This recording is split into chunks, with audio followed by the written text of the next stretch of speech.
हिंदी की e learning channel में आप सभी का स्वागत है। नौकथा कहानी का तीसरा पार्ट। कहानी लंबी है, फिर भी मैं कोशिश करूंगी कि उसे कम समय में निपटाएं और कुछ बातें मौखिक तौर पर बता करके पूरा करूंगी।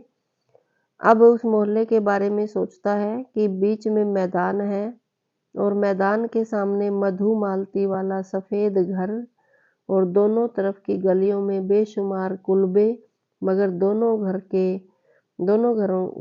तरफ के घरों में अपनी तरह की भिन्नता थी।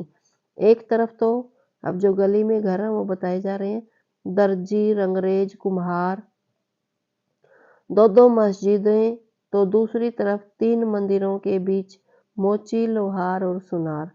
सारे दिन एक दूसरे की तरफ आना जाना लगा रहता है। काम कहाँ रुकता है, बरसों से एक दूसरे पर निर्भर हैं, भूल गए हैं कि हिंदू मुसलमान है, यानी सब मिलकर रहते हैं। उन्हें याद तो करना पड़ता है कि हम हिंदू है या मुसलमान, यानी अपने त्योहार तीज सेलिब्रेट करते हैं। जब शहर में दंगा फसाद हो तो फिर दोनों तरफ वाले अपने अपने घरों में दुबक कर बैठ जाते हैं। इसी का लाभ उठा बब्बन ने इस बार सलमान कलईगर, यानी अब बात बताई जा रही है कि बब्बन ने सलमान कलईगर और उसकी पत्नी को कब कटवा डाला पता ही न चला।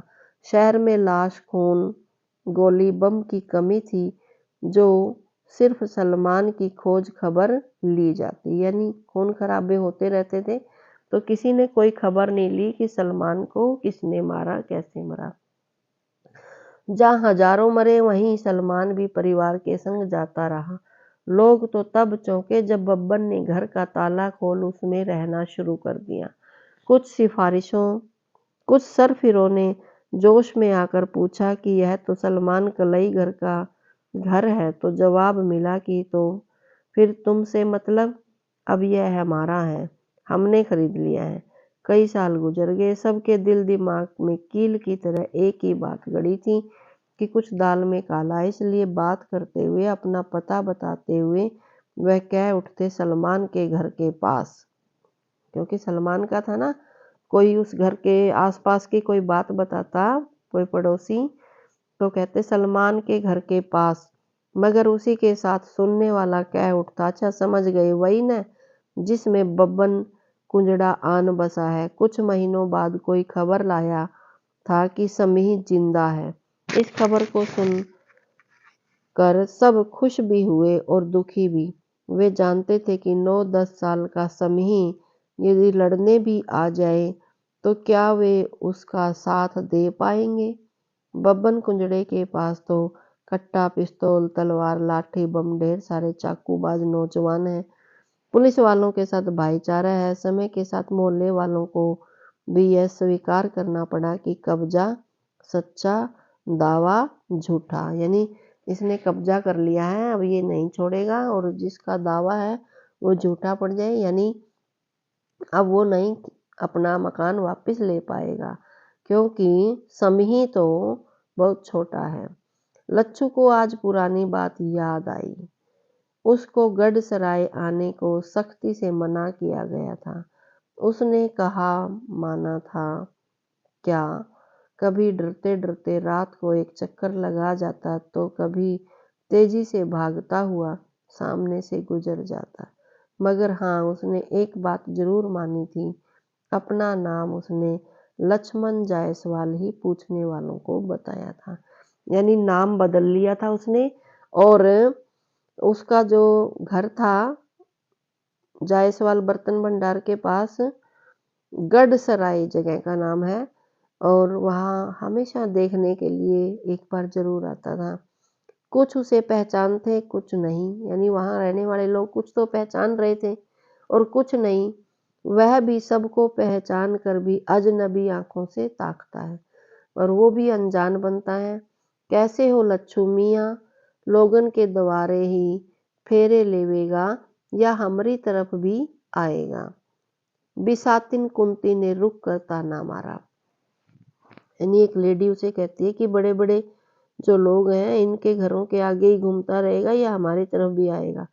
आते हैं मौसी, कहता हुआ लच्छू गली की तरफ मुड़ गया उसे आता देखकर तारा मलिन फूल गूंथना रोक कर बोली। तारा मालिन जो है वो फूल गूंथ रही थी और क्या कहा उसने, तेरा मन अपने शत्रु के साथ रमता है। उनका मन तो तेरा सब कुछ लूट कर ऊपर से कान काट कर भी, यानी वो चाची उसे पहचान रही है और उसे कह रही है कि बार बार उन्हीं के घरों के आगे क्यों मंडराता है तू, और जबकि तुम्हारा सब कुछ उन्होंने लूट लिया है। फिर लच्छू कहता है कि चाची रोज रोज हिंदू मुसलमान का ताना क्यों देती हैं, धर्म देखूं या फिर कमाई करूं, सच बता, क्या तू सारे फूल अपने धर्म भाइयों को बेचती है। कूढ़ा सा लच्छू कह रहा था, ग्राहक तो ग्राहक होता है, इतने में इतना तो मैं समझती हूँ, मगर मेरे मिट्टी के माधो मैं अपनी मालाएं शत्रु को नहीं बेचती। जो गुजर गया बहिनी उसे बेर बेर याद दिलाने से क्या फायदा। सुनारनी ने पीतल की गगरी पतीले लच्छू के सामने जमा करते हुए कहा। यानी वो लच्छू को पहचानती तो है पर कहना नहीं चाहती, किसी के सामने बताती नहीं है।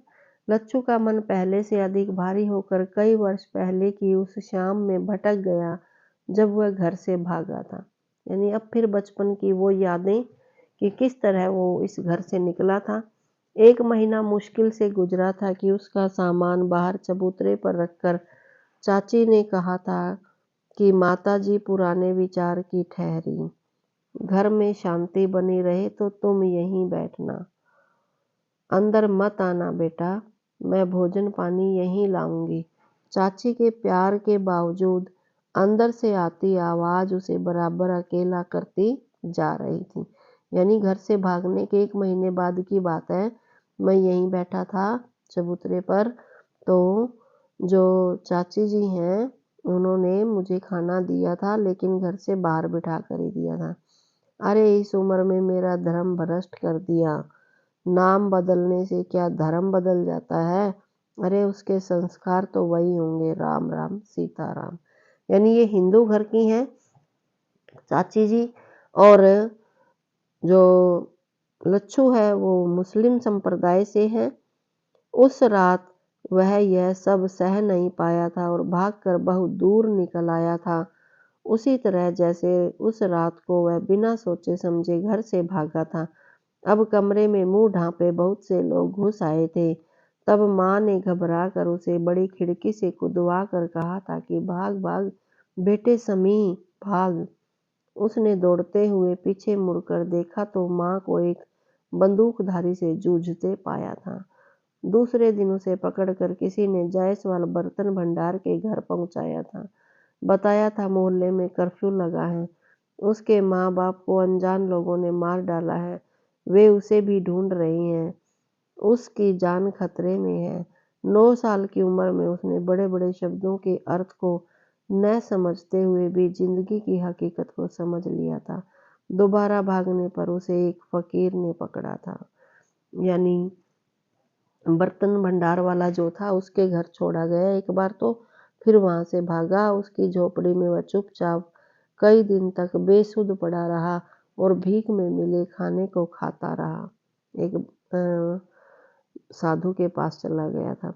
फकीर बूढ़ा और बीमार था, उसे सहारे की जरूरत थी। उसके मरने के बाद वह तन्हा रह गया, इधर उधर भटकता हुआ। यानी वो साधु भी मृत्यु को प्राप्त हो गया, तब वो अकेला रह गया। ले अब मुंह उतार कर मत बैठ, हनुमान जी का प्रसाद है, अब तू हम लोगन में शामिल हो चुका है लक्ष्मण प्रसाद। मालिन उसके कंधे पर टहोका लगा पत्ते पर मोतीचूर का लड्डू सामने रख गई। इस कलयुग में सब कुछ संभव है, कहते हुए सुनारिन लोटे में पानी और कटोरी में चूड़ा रख गई। आज लच्छू को भूखा रहते दूसरा दिन था। आटे का कनस्तर खाली था। वह गिलहरी भूखी लौटी, लंगड़े बंदर को भी वह रोटी न दे सका। यानी गिलहरी और एक बंदर है उसके पास, जिसके इंतजार उसके आसपास रहते हैं वो, जिसके इंतजार में बैठा बैठा वह डाल पर ऊँग रहा था, भी खाना लेकर आएगा। उसने ललचाई नज़र से लड्डू और नमकीन को देखा, मन ही मन बोला, आज चाहे जैसे भी हो काम तो करना ही पड़ेगा, वरना तो फाका ही फाका होगा। उसने खाना शुरू कर दिया, तभी मालिन का लड़का साइकिल पर फूलों की डलियां लेकर आ गया।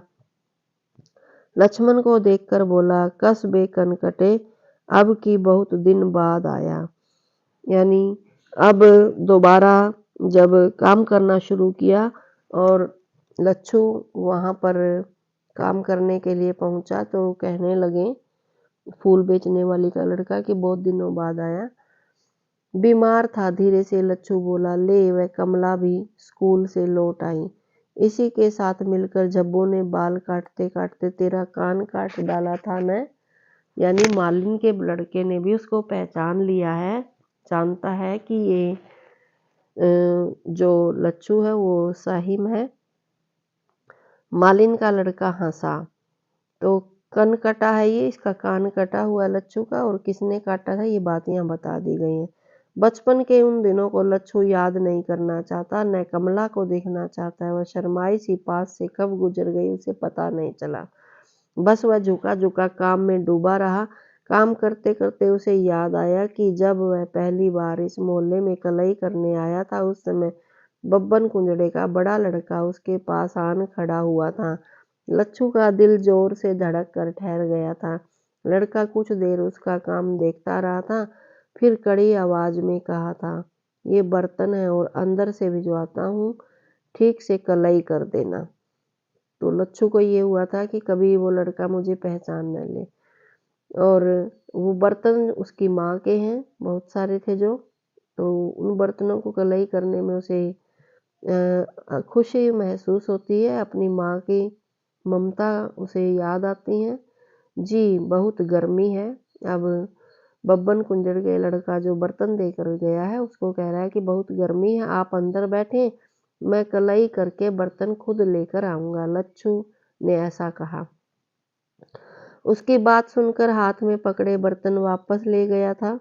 मधुमालती की बात की छाया में ढेरों बर्तन जमा हो गए और ये बर्तन के कलई करने में अब वो बिजी हो गया। हर बर्तन से एक याद चिपकी हुई थी उसकी। जाने कब से काले पड़े बर्तनों पर जादू की छड़ी घूमने लगी। बर्तनों की शक्ल बदली तो उन पर लिखा नाम किसी बच्चे की तरह हंस पड़ा, जेब अख्तर। यानी बर्तन पर नाम लिखा हुआ था जेब अख्तर।